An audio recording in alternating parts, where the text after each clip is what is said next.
The awaken spirit.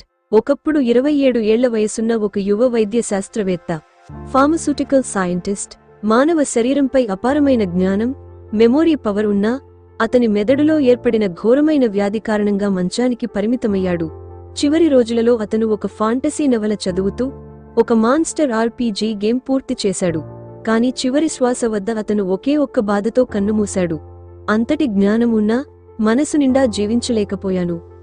అతని మరణానంతరం ఒక భిన్న లోకంలోకి అతని ఆత్మ లాగబడుతుంది. ఈ ప్రపంచంలో శక్తి నేర్పినవారే పాలిస్తారు. ఇక్కడ ఆత్మ కళలు, స్పిరిట్ ఆర్ట్స్ అనేవి నేర్పబడతాయి. ఇవి ఆత్మశక్తి, స్పిరిట్ ఎనర్జీ ద్వారా నడుస్తాయి.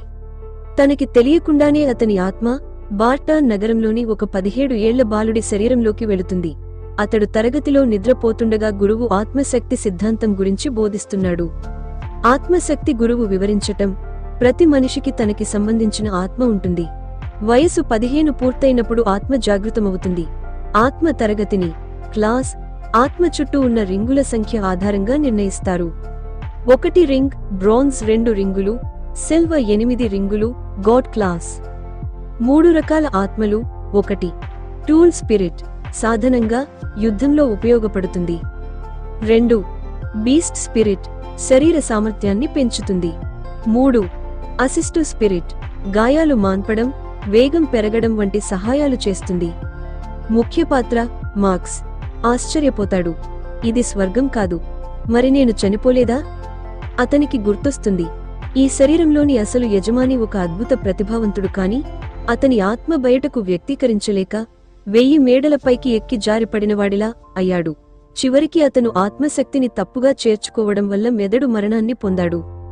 ఆ తరువాత మార్క్స్ బట్టన్ నగరంలో రాజధానిలో ఉంటూ లియో అనే స్క్రీన్ ఏఐ ద్వారా పరిజ్ఞానం పొందుతూ తన అసలు శక్తులను గ్రహించుకుంటాడు.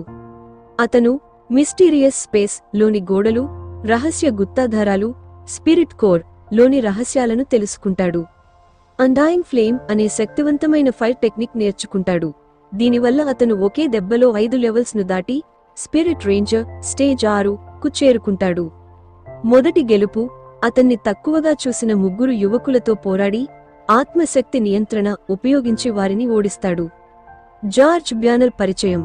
ఒక రహస్య వ్యక్తి, జార్జ్, మార్క్స్ ను పరీక్షిస్తాడు. అతని శరీరంలోని దెబ్బతిన్న మెరిడియన్లను మార్క్స్ గమనించి ఒక చికిత్స రాతిని సూచిస్తాడు.